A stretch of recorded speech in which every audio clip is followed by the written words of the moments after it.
Hi everyone, welcome to another episode of Innovation Insights.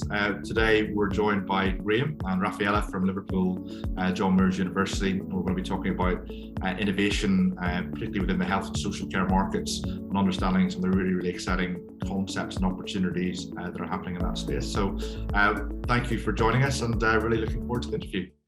It'd be great just to introduce yourselves and just find out a little bit more about each of you individually, your roles. We can find out a bit more from there. Thank you for inviting us as well. So I'm Grahame Smith, and I'm from Liverpool John Moores University, which is obviously in Liverpool, or the great city of Liverpool. My role is a reader, or also known as Associate Professor in Mental Health. But I'm also leading innovation from a faculty perspective at the university. I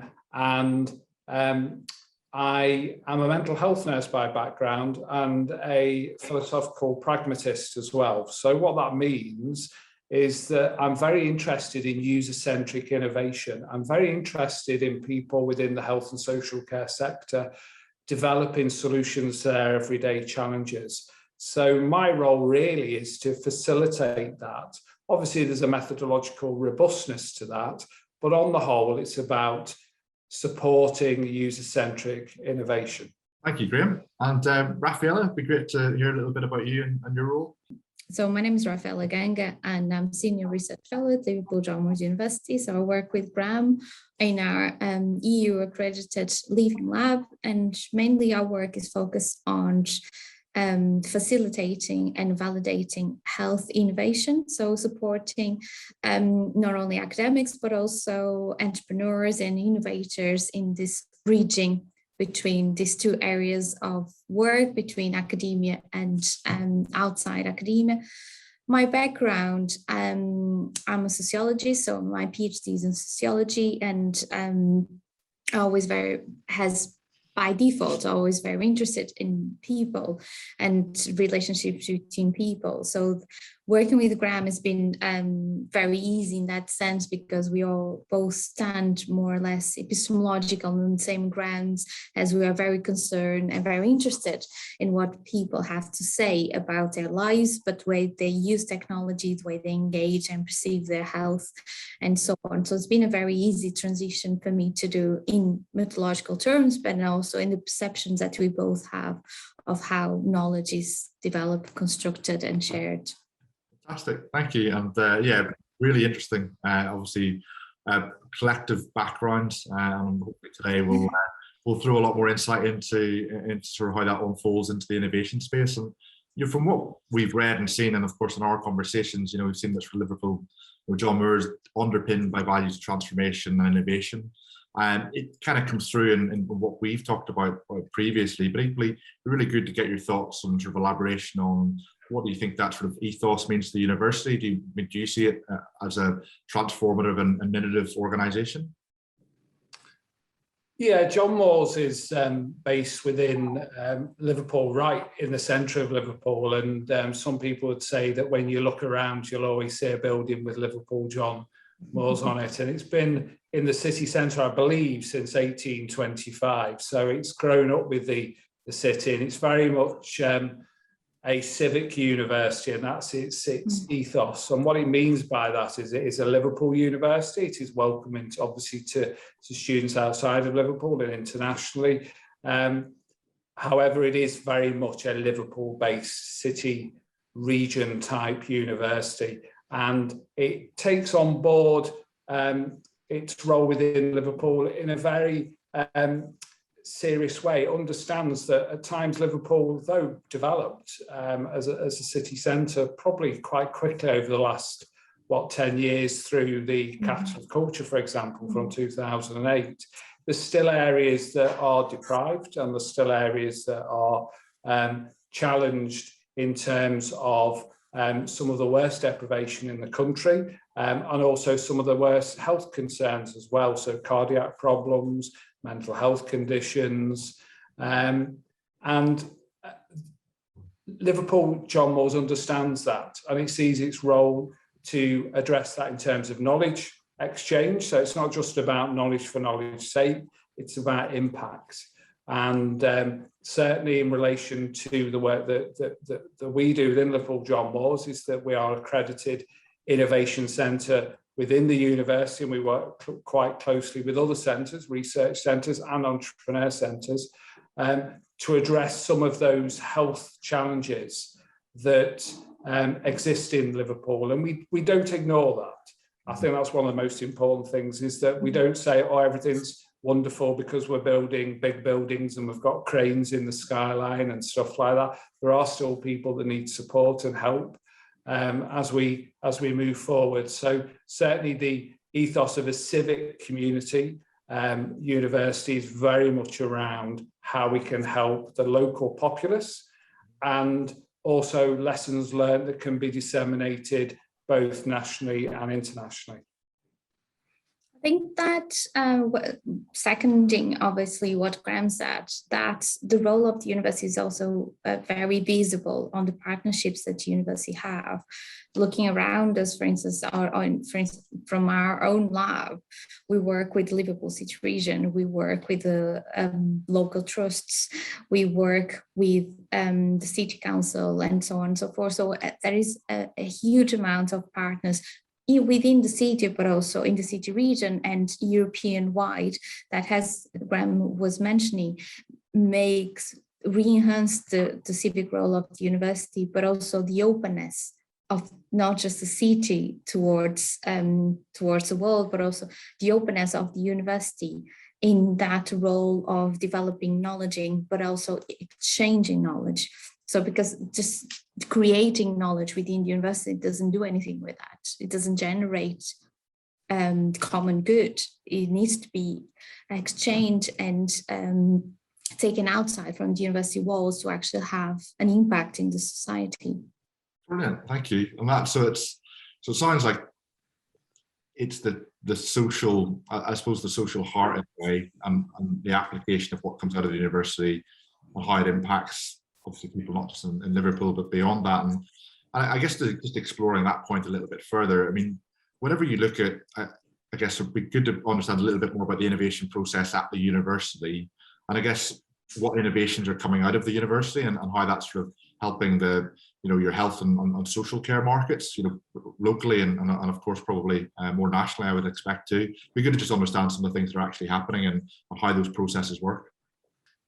Yeah, so we have a university department, the Research Innovation Services, which support innovations and research to innovation across the university. And then you have each department as such that will work on various projects. In relation to the Faculty of Health, where the Living Lab is based, then we do very much have a health focus, but I would be churlish for me to say that we're the only ones that do have a health focus. I think sometimes that other faculties don't realise they have a health focus. So a prime example is that where they're doing work in the built environment and looking at pollution, started to realise that pollution is a health issue, and we're certainly seeing that in relation to court cases over the last few years, and thinking about its impact upon not just breathing but other conditions as well, and health outcomes. So our central university department, their role is to bring people together to work on specific projects, and sometimes that approach is very much a multidisciplinary approach, or sometimes you go off, you do a project and then realise that actually somebody else has got a project that's very similar as well, and you kind of cross-fertilise across those two projects. So in relation to an SME, a small medium enterprise, then I suppose one way to think about this is that the question to ask, and certainly the research says, is why do they need a university? If you're a big corporation, you tend to have your own research and development department and your own innovation type thinking department. A lot of small and medium enterprises are based on innovative thinking, but they don't have the resources to then have their own R&D department to think about how they can take things forward. One of the areas is around thinking about why would you use this innovation, this product, this solution? And the university gives them the opportunity to think about looking at the market. And sometimes we call it a literature review, but to the company it's a market scan.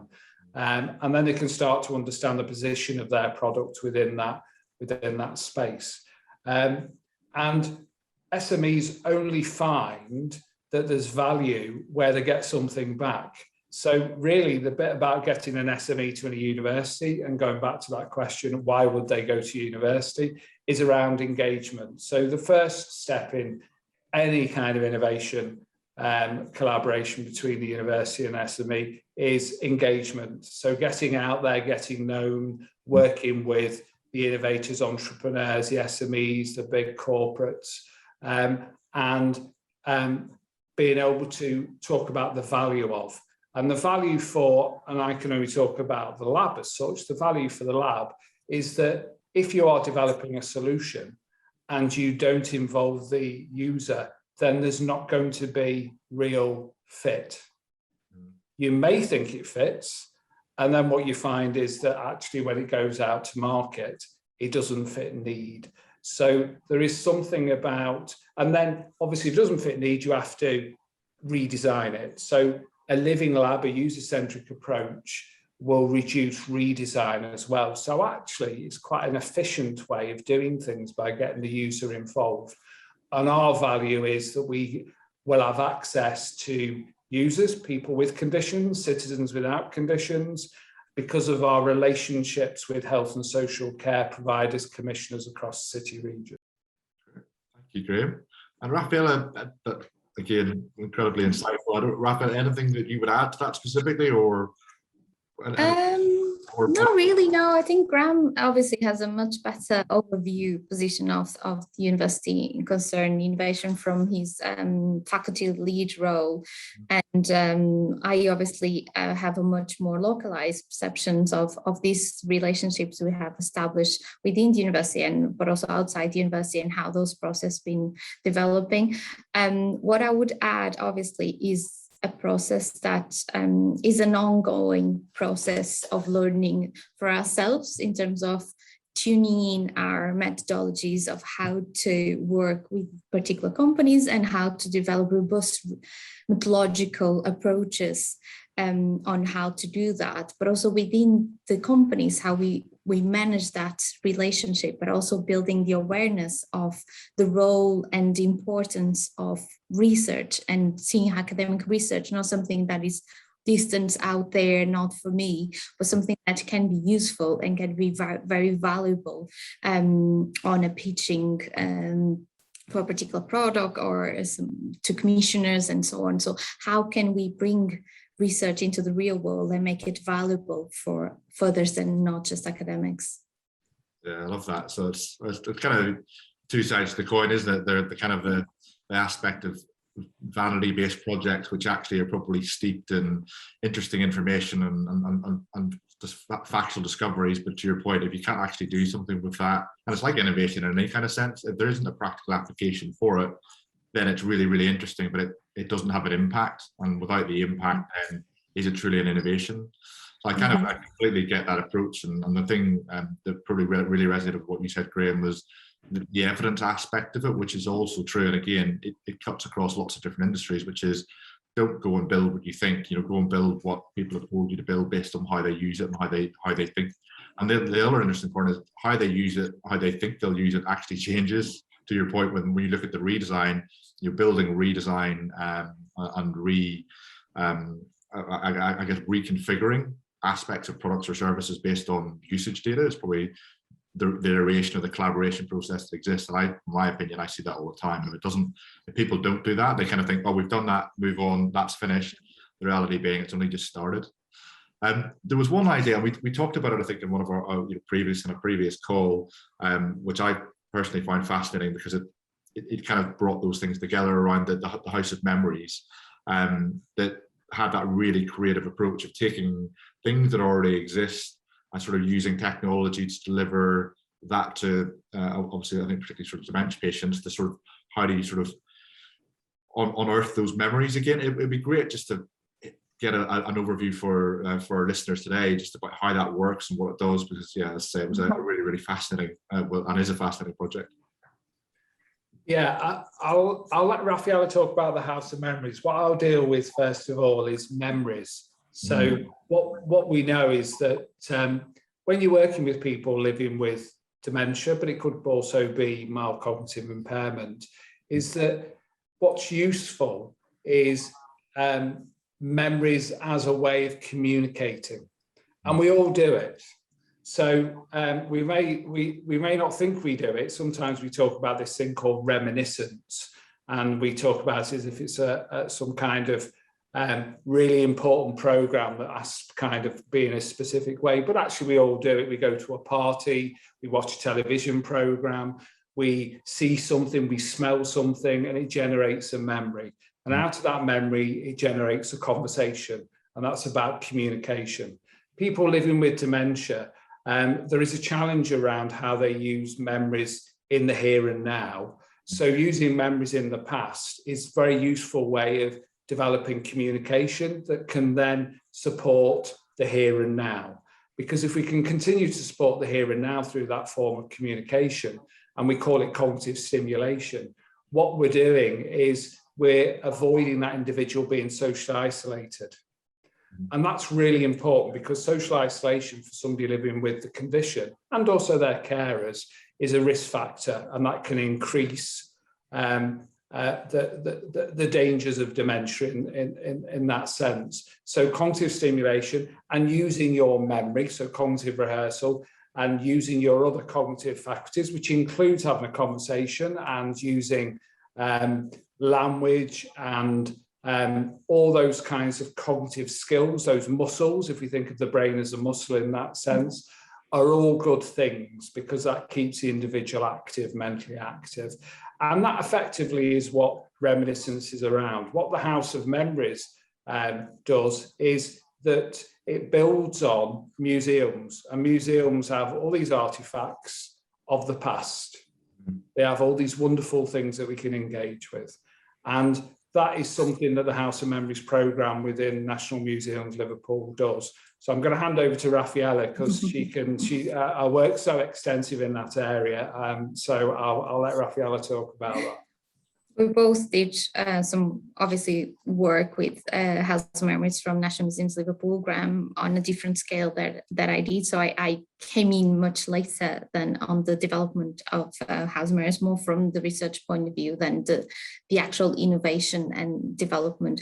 But building on what Grahame was saying, the House of Memories developed from this idea that museums are houses of collective memories, of houses that safeguard artifacts that are relevant to all of us, particularly the social histories museum. So the museum where the House of Memories is based is the Museum of Liverpool. It's the museum of the social history of the people of Liverpool. So you can find objects from prehistory objects and artifacts all the way to football jerseys and the Beatles and songs and cars and so on, anything that is relevant to the city and to the history and to the people of Liverpool. So when we entered the museum, for foreigners, but also for local people, when they see a particular object, that will jump into memory in terms of that links to something that I know, that stimulates a conversation. And that is the principle of House of Memories, that how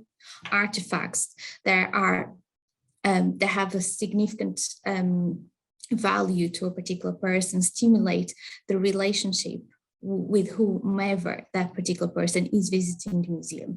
And later on, the museum realized that not everyone would be able to go to the museum. So why not use technology to facilitate the access to these artifacts, but also to facilitate the access to this idea of stimulating memories, long-term memories between someone living with the condition of dementia and their families, their carers, and so on. So the House of Memories developed an app in collaboration with Grahame in the Living Lab. So it was co-designed by people living with dementia and their family members, their carers.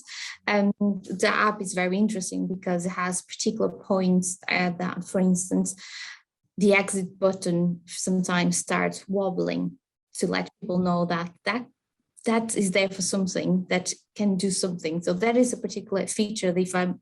Correct me if I'm wrong, Graham, it was added through the core design of the app. And from let's say an art curator point of view, is very fascinating too, because the house memories expanded nationally, but also internationally. And through the app, we can navigate through artifacts from multiple collections across the country. I can start here in Liverpool with a postcard and end up with a coin from the British Museum, but I don't need to know about that. It's not about having technical knowledge about that. It's about the memories that I link to those particular artifacts and how I talk about that, and how, for instance, the professional carers can get to know the people with dementia that are beyond their diagnosis, and get to know their life stories, their interests, memories, and so on. And that is very valuable from the point of view that we've been describing in terms of sustaining or even developing social relationships, and helping to see people that have been diagnosed with dementia beyond that label of dementia. Yeah, it's fascinating. It's taking, I think I just love it because it's using technology to deliver something that already exists and just making it accessible, which is why it's brilliant. Because otherwise, if it was a new technology and everything was new, then it wouldn't really work, because you're not triggering. If everything's new, it doesn't trigger the past. So taking the past and using the future, using future technology to deliver the experiences, and unsurprisingly, why it's probably got international traction. And I see that a lot, and not just, I suppose, app-based technologies. Are you seeing within the sphere of work that you both do, are you seeing technology play a big part? Because technology can be great in some instances, and other times it's not. Sometimes it tries to solve problems that maybe don't exist in as much as we think they do. But I don't know if there's a balance, or if you see technology developing and emerging, which is going to make what we do in the future more effective. It'd be great to get a sort of a viewpoint. What else you see coming? Yeah, I think technology is an interesting one, certainly the older adult, and that goes back to the wobbly button observation that Rafaela made, was that you can swipe on various devices like smartphones, etc. The challenge with that for some individuals, that they prefer a button. So in the co-created group, they talked about preferring retrofitting the hardware in a way that so they could use buttons, etc. Now that may change over time, and that's something that probably will change over time, that people will want less retrofitting.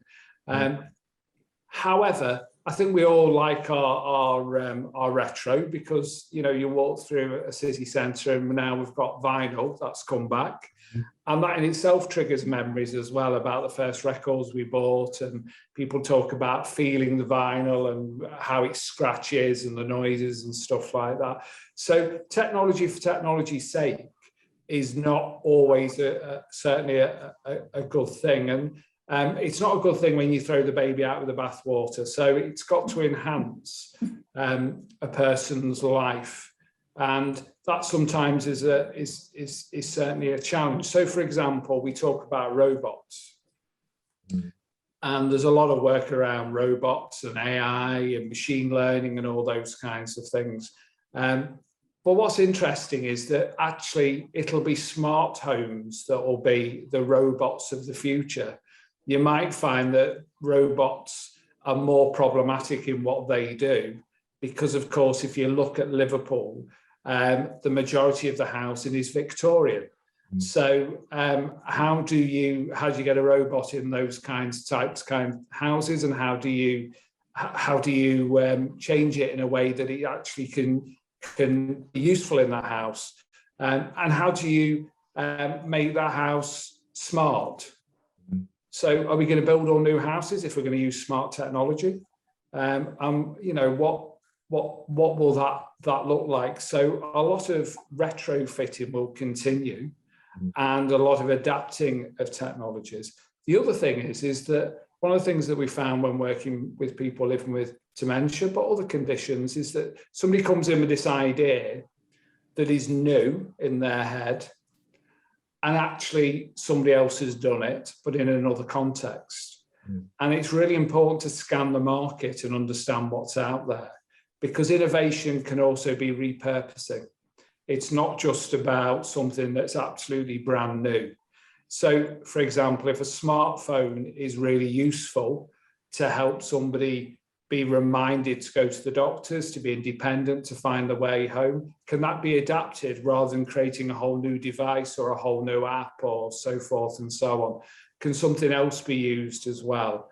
And that's something that sometimes entrepreneurs forget. They kind of have this new idea when actually they haven't really got a new idea, but actually it's an idea that can be contextualized and possibly be very useful. And sometimes these people will repurpose and forget about the fit for a person's real life. So they might say, well, yes, you can use that smartphone and it will guide you in a certain way, and an individual may not be comfortable. So, for example, in the later stages of dementia, object recognition is really important. So I can remember, for example, a PhD project where they were using smartwatches, and not all, but quite a few of the participants, people living with dementia, did not recognize that object as something that was their object. So they actually gave the watches away to their grandchildren, because they would think, well, that doesn't belong to me, and it looks like it will belong to my grandchildren.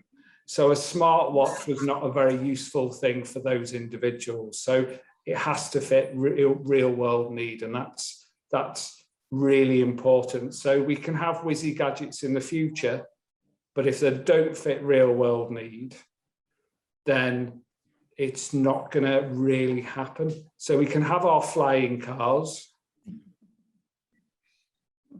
but it doesn't mean it will happen. So Back to the Future does not mean that it will happen. It has to fit real need. And that really is a message that I would like to get across to entrepreneurs and innovators, is go and ask the people that you're targeting the solution at and find out what their real world is like.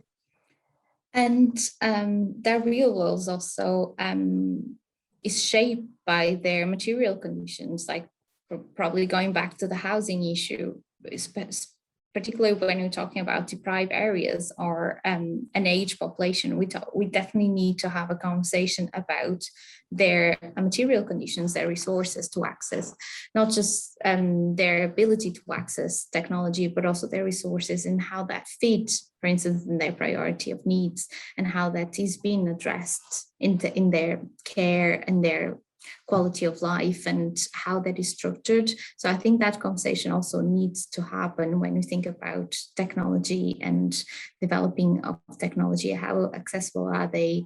How is that addressing other priorities and other needs that are on people's lives? No, it's yeah, I didn't really think about it that way. I think, taking some of the points, I think you're right, Graham, in the sense that there's not really that much that gets created anymore that's not doing something different that can already be done. We're just looking at ways we might do something better. But also, to your point, is it better? And Rafaela, what you're saying is, if it's not better, don't do it in the first place. But I think that the critical bit is what you're both saying, is making sure that technology is inclusive. Just because the entrepreneurs, the people creating stuff, go, well, this is brilliant and this is new and this is amazing, look what we can do. Your point being, well, actually look at the world around you. Can they actually use it, or do they want to use it? Or are they going to? So actually the perceived benefit that we have of how technology will improve things only becomes realized when they use it. So I love the whole idea of retrofitting tech. It's like taking high tech and making it applicable to people by making it inclusive, because that's how you're going to get the best benefit, as opposed to going, but it could be so much better, but it doesn't actually matter. And yeah, it's a really, really, really interesting way to kind of to bring it back to where its value is, because it will also evolve, and that's the reality being, as the population ages, their ability to work with technology will change as well, because of the world that they grew up in. So I guess it's looking where we are now. And I guess on that same point, I'd love to get just a snapshot from both of you of is there one particular thing that you're both or individually or separately, any trends or new things that are coming out in this sort of the social care that you're really excited about? I think one of the interesting areas is artificial intelligence and machine learning. I think because it works in the background, and certainly a number of systems are using that. So decision-making systems. So for example, understanding risk factors in certain conditions like dementia, and being able to predict a crisis, for example. Those kinds of systems that are in the background are really exciting. And you'll see that with falls indicators as well. There's more apps out there around falls, and we've done some work in that space as well, which is about predicting risk. There is a challenge with that sometimes because, of course, just because people have a condition, it doesn't mean they're more risky. We can get risk adverse if we're not careful using these kinds of approaches. The other area, which I think is really exciting, is immersive technologies. So not just talking about immersive technologies where you stick glasses on over your eyes and kind of go into this space. There's a lot of work around immersive rooms and theatres, and being able to create avatars, for example, that can be individualised and personalised. And it may well be in the future, actually, that rather than have a robot, you have a smart home with an avatar that will then be able to support you in terms of your needs. Now, you might think, oh, yeah, is that going to happen? Well, Alexa devices, Google devices are already being used and are already being plugged into smart applications within the home. I think you'll see that more and more as we go forward. And in terms of social care, that can be quite exciting as well, because things like you can monitor, for example, whether somebody's cooking through using their gas cooker, those kinds of things. You can remind them to switch things off. And that will be a combination of using those technologies, immersive technologies, avatar technologies, and also machine learning as well. And I think the applications within a home is going to be quite exciting. The only challenge I would say about any of that is that most of these technologies are developed for young people. So usually in their 20s and 30s, and it's all shiny, brand new, and everybody wants to use it kind of thing. And then that's not to say, and I'm generalizing, because older adults will use technology, but not as many as the younger person as such. So we have to think about how that fits in that older generation's life, and also ensuring that how we support them to use that technology so they don't miss out. And also the other thing is that a lot of technologies are very middle class orientated. So there are a lot of communities out there that are challenged by not being able to afford technologies going forward. And we saw that with the pandemic, that everybody kind of assumed that kids would be able to do their homework on all these devices, and then realised they didn't have these devices, certainly within deprived communities. So we need to be cautious about the application of future technologies and thinking about that fit to both the person and the community. Following up on Graham's, that's definitely an area that I've been interested in, and we start to work more and more on that, not just artificial intelligence, but also immersive virtual reality and the crossover between immersive virtual reality and cultural interventions on dementia. That's something that I'm particularly interested in. And we do have some projects on the pipeline, let's say this way, that we've been working in collaboration again with the Liverpool partners, for instance, the Everton in the community, but also the House of Memories has launched their House of Memories on the Road. That means is a sort of structure that would allow people to immerse into Liverpool context and the Museum of Liverpool context through this particular mobile room that would be taken to different communities. So again, these crossovers between innovation technology, but also social care and cultural interventions areas that I'm particularly interested in.